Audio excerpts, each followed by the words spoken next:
السلام علیکم۔ میں مریم کے نکاح کے موقع پر اس کے لیے کچھ لکھنا چاہ رہا تھا۔ سوچا کہ کچھ دعائیں لکھ دیتا ہوں۔ پھر ان میں شاعرانہ رنگ دینے کا خیال آیا تو اسے نظم کی شکل دے دی۔ تو چند گھنٹوں میں اور اے آئی کی مدد سے ایک چھوٹی سی دعائیہ نظم مکمل ہو گئے۔ میں بہت خوش تھا، مگر کوئی بھی لٹریری پیس نیلوفر کے انپٹ کے بغیر تو مکمل ہو ہی نہیں سکتا۔ تو نیلوفر کو پڑھنے کو دیا۔ وہ لیپ ٹاپ پر کچھ دیکھ رہی تھی، اسے روکا، ہاتھ سے میرا موبائل لیا اور پڑھنے لگی۔ اس نے بہت غور سے پڑھا، ایک دو سوال کیے اور موبائل مجھے واپس کر دیا۔ بھائی کیا؟ ٹھیک ہے، اچھی ہے، مگر آپ نے انگلش میں کیوں لکھا؟ آپ کو تو اردو شاعری بہت پسند ہے، سارا وقت پڑھتے سناتے رہتے ہیں، اور آپ جانتے ہیں کہ مریم کو ڈفرینٹ بہت پسند ہے، آپ کو اردو میں لکھنا چاہیے تھا۔ اس نے موبائل مجھے واپس کیا، پلٹی اور دوبارہ لیپ ٹاپ دیکھنے لگی۔ مجھے نیلوفر پہ اس لیے بہت غصہ آتا ہے تو وہ ایک نمبر کی بدماش، لیکن بات پتے کی کرتی ہے۔ پھر کوئی اور راستہ تھا نہیں سوائے اس کے کہ اب نئے سرے سے لکھوں۔ میں نے اردو میں لکھنا شروع کیا۔ ابتدا تو اس خیال سے کیا کہ اسی انگریزی نظم کو اردو میں منتقل کر دوں، مگر پھر مزید خیال آئے، بات تھوڑی سی اور بڑی ہوئی، اس میں کئی دن اور ہر دن کے کئی گھنٹے لگ گئے۔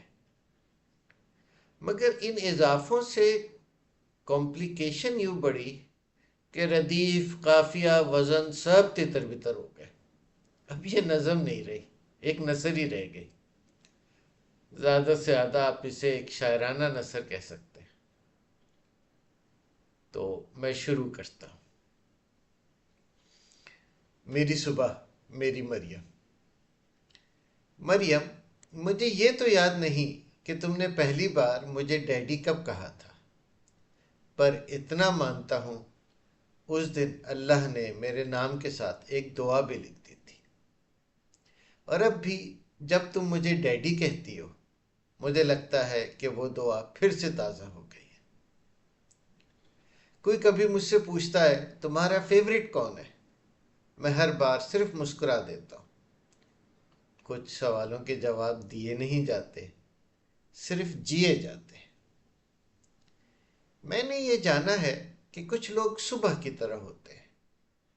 صبح اجالا اور تازگی تو لاتی ہی ہے، مگر ساتھ میں وہ سوئے ہوئے سوالوں کو بھی جگاتی ہے، ذہن کی بند کھڑکیاں بھی کھولتی ہے، اور ہر دن سے کہتی ہے آؤ آج پھر نئے سرے سے آغاز کرتے ہیں۔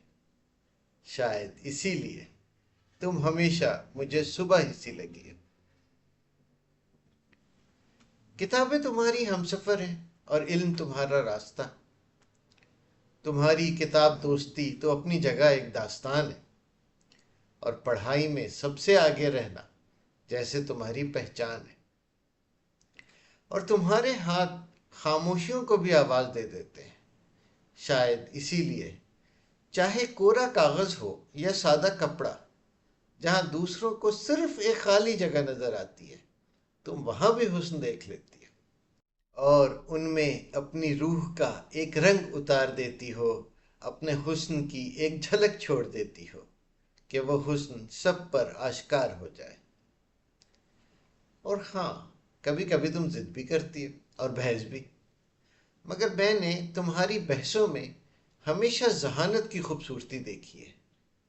تم نے کبھی صرف اس لیے نہیں مانا کہ سب مانتے ہیں، تم نے وراثت میں ملی ہوئی باتوں کی عزت ضرور کی، مگر ہمیشہ علم و عقل ہی کی روشنی میں پرکھا اور سمجھا، اور ہمیشہ سچ ہی کو بڑا مانا۔ یہ بھی اللہ کی ایک خوبصورت حکمت ہے کہ اتنی مضبوط دلیلیں اس نے ایک اتنے معصوم چہرے میں رکھ دی۔ سبحان اللہ۔ اور اب میری صبح ایک نئے آنگن میں اترنے جا رہی ہے، جہاں اس آنگن کی ہر صبح اور بھی جگمگائے گی۔ میری دعا ہے کہ جہاں میرا ہاتھ ساتھ نہیں جائے گا، وہاں میری دعائیں تمہارے ساتھ۔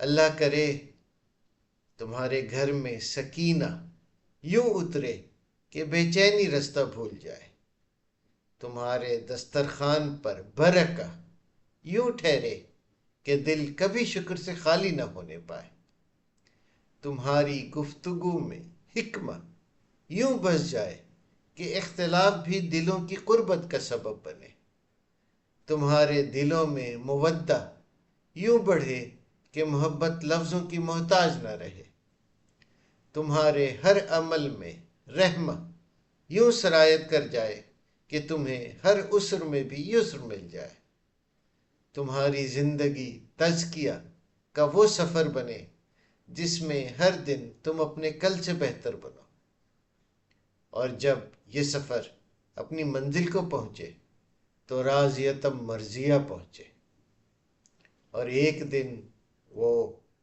اپنے کرم سے تمہارا استقبال کرے ان باغوں میں جن کے نیچے نہریں بہتی ہیں، جہاں نہ مستقبل کا کوئی خوف نہ ماضی کا کوئی ملال، جہاں الوداع کا لفظ بھی اجنبی ہو، اور ہر صبح پہلی صبح جتنی تازہ ہو، ایسی صبح جس کی کبھی شام نہ ہو، آمین۔